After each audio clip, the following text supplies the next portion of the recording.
বিস্ফোরণে আতঙ্ক দিল্লি জুড়ে। যে ছবি আপনারা দেখতে পাচ্ছেন, একেবারে সকালেই কিন্তু ফরিদাবাদ থেকে 300 কেজি বিস্ফোরক উদ্ধার হয়েছে।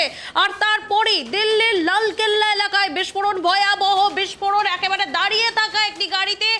দিল্লিতে বিস্ফোরণে মৃত্যু একজনের। এই মুহূর্তে আমাদের সঙ্গে টেলিফোন লাইনে যুক্ত হয়েছেন এক্স ডিআইজি সমীর মিত্র। সমীর বাবু, আপনাকে কেটিভি বাংলায় স্বাগত। সমীর বাবু, এই যে দিল্লির লালকেল্লায় রীতিমতো যে এই যে ভয়াবহ বিস্ফোরণ, ঠিক কি বলবেন? পেহেলগাঁও ঘটনায় যেখানে রীতিমতো আমরা দেখেছি 7 মাস কাটতে না কাটতেই আবার দিল্লির এই বিস্ফোরণ, কি বলবেন? অত্যন্ত ভয়ঙ্কর ব্যাপার এটা। এবং দ্বিতীয়ত হচ্ছে, প্রথমেই আমি আমার শ্রদ্ধা এবং সমবেদনা জানাবো যে পরিবার থেকে যারা বিনা দোষে যারা নিহত হয়েছেন কিংবা আহত হয়েছেন, কারণ এগুলো হওয়ার কথা নয়। কারণ দিল্লি হচ্ছে সবচেয়ে ওয়েল সিকিউর সিটি, কারণ তার চারদিকেই সবকিছু মানে অত্যন্ত সিকিউরিটি রিং থাকে। এখন রেড ফোর্টের সামনে যেটা ব্লাস্ট হলো, সেখানে যেভাবে ব্লাস্টটা দেখা যাচ্ছে যে 8টা থেকে 10টা গাড়ি দুমড়ে মুমড়ে একেবারে শেষ হয়ে গেছে। দ্বিতীয়ত যে ডেথ টোলটা, এটা গ্র্যাজুয়ালি ইনক্রিজ করবে। এখন কোন চ্যানেল বলছে 8টা, কোনোটা বলছে 10টা, কোনোটা বলছে 12টা, ফাইনালি দেখা যাবে হয়তো এর থেকে অনেক বেশি। একটা জিনিস আমাদের মানতেই হবে, যে কথাটা আমরা যারা চ্যানেলে বলার সুযোগ পাই তাদের বহুবার বলা হয়েছে যে আমাদের কিন্তু ইন্টেলিজেন্স যে সেটআপটা, সেটা কিন্তু খুব বেশি প্রোঅ্যাক্টিভ নয়। আজকে যদি প্রোঅ্যাক্টিভ হতো তাহলে হয়তো এত জায়গার থেকে একটা এত এক্সপ্লোসিভ, যে 3000 কিলোর থেকেও বেশি এক্সপ্লোসিভ তারা আনার্থ করলো, তাহলে সেইটা যেটা ফরিদাবাদ থেকে, তাই যদি হয় তাহলে এই যে এই ঘটনাটা, সেই ব্যাপারে হয়তো পুলিশের যে অ্যাগ্রেসিভ পশ্চারটা কিংবা যারা এই দায়িত্বে রয়েছেন, অ্যাগ্রেসিভ পশ্চার এবং ইমিডিয়েটলি সার্চটাকে শুধুমাত্র ওই জায়গায় কনফাইন না রেখে স্ট্রং পেট্রোল পুরো যে আমাদের রাস্তাগুলো, ইম্পর্টেন্ট রাস্তাগুলো, সেইগুলো ইমিডিয়েটলি ব্লক করে দিয়ে সেখানে যদি করা হতো, আমার মনে হয় তাদের হয়তো আরো বেশি কিছু পাওয়া যেত। কারণটা হচ্ছে জেশে মোহাম্মদ তারা বলেছে যে আমরা এর বদলা নেবো, যে যখন ওই ইয়েতে হয়েছিল সিঁদুরের পরে। আমি এখনো পর্যন্ত শিওর নই যে এটা কোন রকম ভাবে এই ধরনের টেররিস্টদের সঙ্গে যুক্ত কিনা, কিন্তু অপারেশন যেভাবে হয়েছে তাতে আমি একেবারে বলতে পারছি না যে তাদের যোগাযোগ নেই। এবং একটা জিনিস লক্ষ্য করো, সেটা হচ্ছে যে ওখানে সেখানে ইয়েটা পাওয়া গেছে, যে হাসপাতালে এক ডাক্তার, এই স্কুলে মেডিকেল কলেজের যে ডাক্তার, সেই ডাক্তারের বাড়ি থেকে পাওয়া গেছে। এছাড়া আমরা দেখতে পাচ্ছি যে ওখানে আরো বেশি হয়তো থাকতে পারে, যে জায়গাটা আমরা এখনো করিনি। আমার মনে হয় যে Delhi needs to B absolutely more aggressive, more proactive, এবং এই জায়গাটায় যেন কোনো রকম ভাবে সবসময় হাই অ্যালার্ট জারি থাকে, যেখানে সবসময় রীতিমতো অ্যালার্টে থাকে পুলিশ, সেখানে দিল্লিতে একেবারে নাশকতার ছক একেবারে লালকেল্লার সামনে। হ্যাঁ, এটা তো লালকেল্লা। এটা কেননা এই যে সন্ধ্যেবেলায় ওখানে এক তো হচ্ছে যে এই সময় ওখানে খাওয়া দাওয়ার খুব বিক্রি হয়, এবং লালকেল্লা ভেরি মানে ওখানে অত্যন্ত ভিড়। সুতরাং একটা যদি করা যায়, কোন রকম এটা ব্লাস্ট করা যায়, তাহলে সেখানে 100 জন এফেক্টেড হবে, 100 জন মারা যেতে পারে। এখন থার্ডলি যেটা, সেটা ফিডাইন অ্যাটাক কিনা এখনো বোঝা যাচ্ছে না। ফিডাইন অর্থাৎ যে সেলফ ইমোলেশন, যে আমি মরে গিয়ে আমার ইসলামকে আরো বেশি মানে করবো, আমরা তাকে শ্রদ্ধা দেখাচ্ছি যে আমরা কাফেরকে মেরে ফেলে। আমি জানি না, এগুলো আমার খালি জাস্ট মনে হচ্ছে possibility, I am not very sure about it.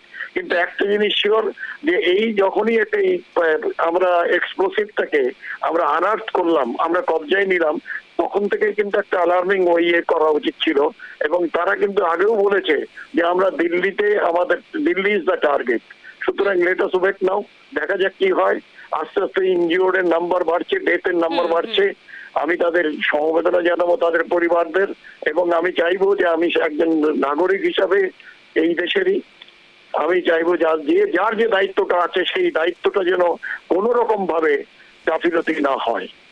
ধন্যবাদ সমীর বাবু আমাদের সঙ্গে থাকার জন্য। যে খবরের দিকে এই মুহূর্তে নজর রয়েছে, ভর সন্ধ্যায় বিস্ফোরণে আতঙ্ক একেবারে দিল্লি জুড়ে। দিল্লির লালকেল্লা এলাকায় বিস্ফোরণ। সকালেই ফরিদাবাদ থেকে কিন্তু 300 কেজি বিস্ফোরক উদ্ধার হয়েছে। ইতিমধ্যেই পেহেলগাঁও কাণ্ডের কিন্তু 7 মাস কাটতে না কাটতেই দিল্লিতে এত বড় নাশকতার ছক। এবং সন্ধ্যাবেলায় দিল্লির লালকেল্লা এলাকায় একেবারে ভয়াবহ বিস্ফোরণে একেবারে কেঁপে উঠল কিন্তু এলাকা। মেট্রো স্টেশনের একেবারে 1 নম্বর গেটের কাছে বিস্ফোরণ, আগুন ছড়িয়ে ভস্মীভূত বেশ কয়েকটি গাড়ি। ভর সন্ধ্যায় বিস্ফোরণে আতঙ্ক দিল্লি জুড়ে। সকালেই ফরিদাবাদ থেকে 300 কেজি বিস্ফোরক উদ্ধার। তারপর সন্ধ্যায় দিল্লির বিস্ফোরণ, নাশকতার ছক নিয়ে প্রশ্ন উঠছে। পরপর 3 থেকে 4টি গাড়িতে বিস্ফোরণ, যেমনটা সূত্র মারফত জানা যাচ্ছে। বিস্ফোরণে আগুন ধরে যায় একাধিক গাড়িতে। দিল্লিতে বিস্ফোরণে মৃত্যুর সংখ্যা কিন্তু ইতিমধ্যেই বাড়তে চলেছে। একাধিক মৃত্যুর আশঙ্কা কিন্তু করা হচ্ছে। এই মুহূর্তে আমাদের সঙ্গে যুক্ত হয়েছেন কর্নেল শান্তনু রয়। শান্তনুবাবু, আপনাকে কেটিভি বাংলায় স্বাগত। শান্তনুবাবু, এই যে দিল্লিতে রীতিমতো যেই জায়গায় লালকেল্লায় একেবারে সবসময় একটা জমজমাট এলাকা, সেখানে রীতিমতো আজকের যে ঘটনা বিস্ফোরণের রীতিমতো এই মুহূর্তে মৃতের সংখ্যা বেড়ে দাঁড়িয়েছে, নয় ঠিক কি বলবেন? দেখুন, এই কিছুক্ষণ আগেই আমরা খবর পেয়েছিলাম কি ফরিদাবাদে একটা গাড়িতে 300 কেজির ওপরে অ্যামোনিয়াম নাইট্রেট পাওয়া গেছে, কিছু AK-47 আর অন্য ওয়েপন্স পাওয়া গেছে। তো এই যে আর একজন ডক্টর শাকিল, তাকে অ্যারেস্ট করা হয়েছে, তার ইন্টারোগেশন চলছে। আর তার কিছুক্ষণ পরে এই গেট নাম্বার 1 দিল্লির মেট্রো স্টেশনের, এত বড় একটা রেড ফোর্ট মেট্রো স্টেশনের গেটে একটা বিস্ফোট হয়। তাতে কটা গাড়ি ধ্বংস হয় আর 9 জন ডেথ হয়েছে। তো এইতে একটা আরো যে কোথায় কোথায় কি হবে না, we have to be very alert. আর আমাদের একটু ইন্টেলিজেন্স নেটওয়ার্ককেও সতর্ক থাকতে হবে, কেন কি এই জিনিসটা একটা বড় চক্রান্ত হতে পারে। এই যে জিনিসগুলো ধরা পড়েছে, এটা একটা বড় প্ল্যান, মাস্টার মাইন্ডের একটা লিঙ্ক। এটা বম্বে ব্লাস্টের মতন অন্য অন্য কোথায় হচ্ছে, এটা আমাদের সতর্ক থাকতে হবে। আমাদের পুলিশ বলুন, ইন্টেলিজেন্স নেটওয়ার্ক বলুন, এদের একটু সতর্ক থেকে আর শাকিলকে যত তাড়াতাড়ি পারা যায় ইন্টারোগেট করে যদি বার করা যায়। কিছুদিন আগেই তো আমরা দেখেছিলাম পেহেলগাঁও হত্যাকাণ্ড, সেই ঘটনার সঙ্গে কি দিল্লির এই ঘটনার কি কোনো রকম কানেকশন থাকতে পারে, কি মনে হয় আপনার? হতে পারে, কেন কি এইগুলো সব একটা লিঙ্কে কাজ করে। আর অফ সিন্দুরে যে পাকিস্তানকে আমরা এত ড্যামেজ করেছি, সেটার রিভেঞ্জে ওরা এগুলো করে যাচ্ছে। আর এই বড় প্ল্যান আউট যেটা করছে, কেন কি এখন ওখানে যে মুনির নিজেকে ফিল্ড মার্শাল করে কনস্টিটিউশনেও অ্যামেন্ডমেন্টস করিয়ে নিচ্ছে কি he is the supreme power, civilian political পাওয়ার্সদের উপরে কন্ট্রোল করার জন্য। তো এতে ওর অনেক বড় হাত হতে পারে, কেন কি he does not want piece with India. তো এইগুলো একটা বড় মাস্টার মাইন্ডের প্ল্যান হতে পারে। প্লাস ISI লোকেরা যে বাংলাদেশে যাচ্ছে, this is a bigger plan which is happening to destabilize India. We have to be very careful. Our intelligence networks have to be very সতর্ক থাকতে হবে, যাতে we can catch the people at the correct time before they can do any damage.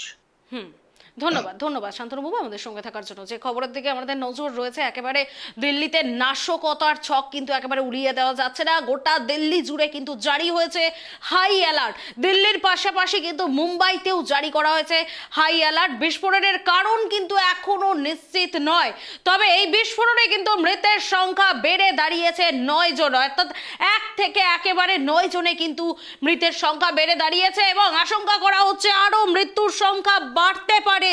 দিল্লির লালকেল্লা এলাকায় বিস্ফোরণ।